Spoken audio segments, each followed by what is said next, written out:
Os antigos adoravam o sol sob a forma de uma pedra preta, que denominavam Elagabala ou Heliogabala, que significava esta pedra e como podia ela ser a imagem do mais brilhante dos astros. Os discípulos de Hermes, antes de prometer aos seus adeptos o elixir da longa vida, ou o pó de projeção, lhes recomendavam que procurassem a pedra filosofal. Que é esta pedra? E por que uma pedra? O grande iniciador dos cristãos convida seus fiéis a construir sobre uma pedra, se não quiserem ver derrubadas suas construções. Chama a si próprio de pedra angular e diz ao mais crente dos seus apóstolos: chamaste Pedro, porque és a pedra sobre a qual construirei minha igreja. Esta pedra, dizem os mestres de alquimia, é o verdadeiro sal dos filósofos, que entra por 1/3 na composição do azote. Ora, azote é, como sabemos, o nome do grande agente hermético e do verdadeiro agente filosofal. Por isso, representam eles o seu sal sob a forma de uma pedra cúbica, como podemos ver nas 12 chaves do Basílio Valentino, ou nas alegorias de Treviano, que é, pois em verdade esta pedra é o fundamento da filosofia absoluta, é a suprema e inabalável razão. Antes de pensar na obra metálica, é preciso estar sempre fixo sobre os princípios absolutos da sabedoria. É preciso possuir esta razão, que é a pedra de toque da verdade. Nunca um homem de preconceitos será rei da natureza e senhor das transmutações.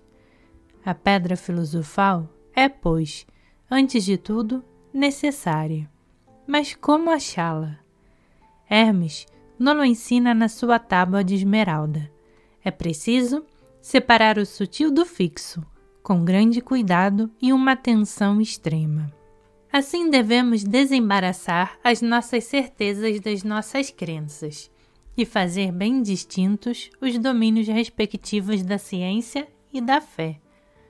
Compreender bem que não sabemos as coisas que cremos e que não cremos mais em nenhuma das coisas que chegamos a saber, e que, assim, a essência das coisas da fé é o desconhecido e o indefinido, ao passo que é tudo o contrário das coisas da ciência. Concluirão disso que a ciência repousa sobre a razão e a experiência, ao passo que a fé tem para base o sentimento e a razão.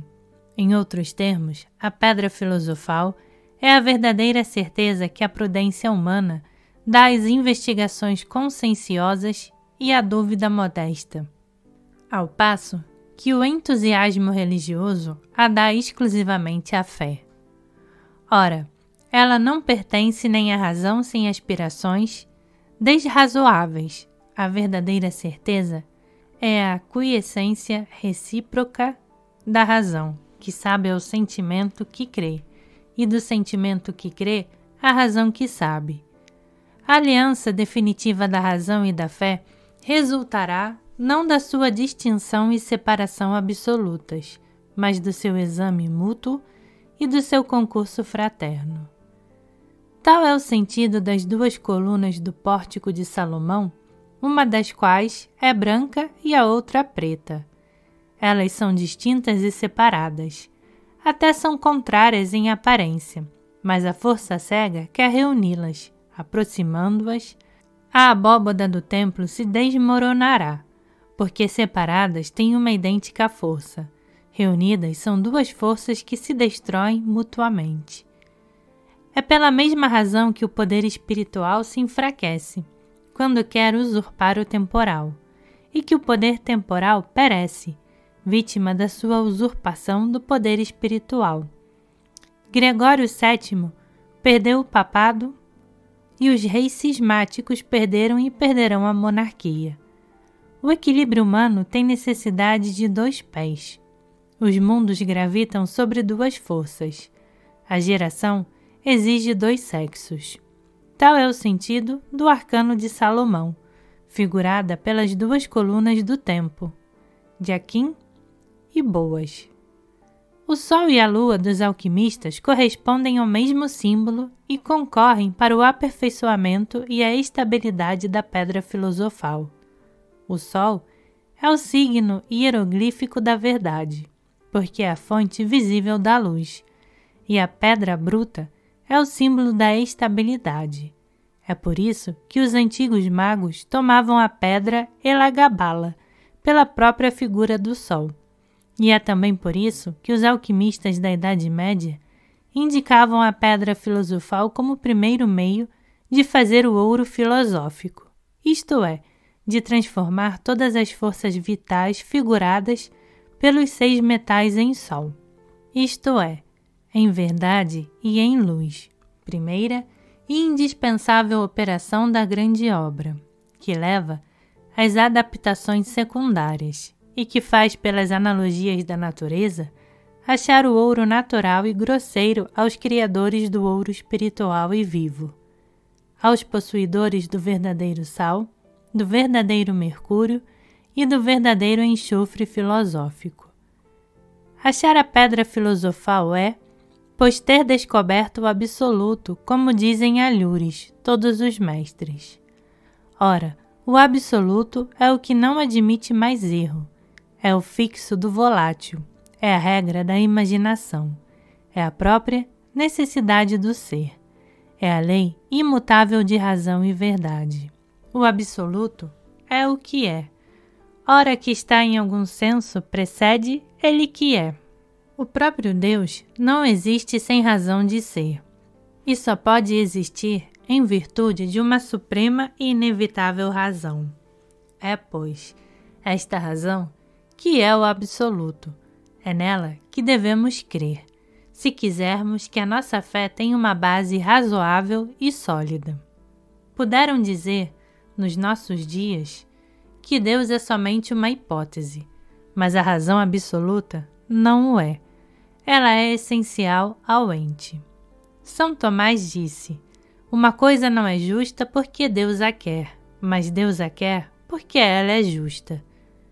Se São Tomás tivesse deduzido logicamente todas as consequências deste belo pensamento, teria achado a pedra filosofal, e em lugar de limitar-se a ser o anjo da escola, teria sido seu reformador. Crer na razão de Deus e no Deus da razão é tornar impossível o ateísmo. São os idólatras que fizeram os ateus.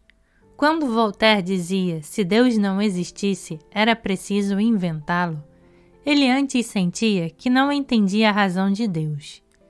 Deus existe realmente? Nada sabemos disso, mas desejamos que isso seja, e é por isso que nós o creemos. A fé formulada, assim é a fé razoável, porque admite a dúvida da ciência, e com efeito, só cremos nas coisas que nos parecem prováveis, mas que não sabemos. Pensar de outro modo é delirar. Falar de outro modo é expressar-se como iluminado ou fanático. Ora, não é a semelhantes pessoas que a pedra filosofal é prometida. Os ignorantes que desviaram o cristianismo primitivo do seu caminho, substituindo a fé à ciência, o sonho à experiência, o fantástico à realidade, os inquisidores que fizeram, durante tantos séculos, uma guerra de extermínio à magia, chegaram a cobrir de trevas as antigas descobertas do espírito humano, de modo que hoje andamos às apalpadelas para achar de novo a chave dos fenômenos da natureza. Ora, todos os fenômenos naturais dependem de uma única e imutável lei, representada também pela pedra filosofal, mas principalmente pela forma simbólica, que é o cubo. Esta lei, expressa na Cabala pelo Quaternário, tinha fornecido aos hebreus todos os mistérios do seu tetragrama divino. Podemos, pois, dizer que a pedra filosofal é quadrada em todos os sentidos, como a Jerusalém Celeste de São João, e que traz escrito de um lado o nome de HMLC e de outro o de Deus. Numa das suas faces, o de Adão, na outra, o de Eva. Depois, os de Azote e Inri nas duas outras. No frontispício de uma tradução francesa de um livro do Senhor de Nuizement sobre o sal filosófico, vê-se o espírito da terra de pé num cubo, que é percorrido por línguas de fogo. Tem um caduceu como falos, e o sol e a lua no peito. À direita e à esquerda está barbado, coroado, e tem um cetro na mão. É o Azote dos sábios no seu pedestal de sal e enxofre. Dão às vezes a esta imagem a cabeça simbólica do bode de Mendes.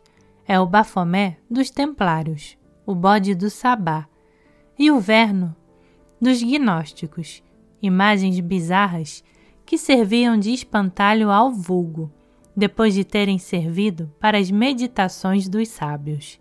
Hieróglifos inocentes do pensamento e da fé que serviam de pretexto aos furores das perseguições. Quanto os homens são desgraçados na sua ignorância, mas também quanto desprezariam a si mesmos se chegassem a conhecê-la.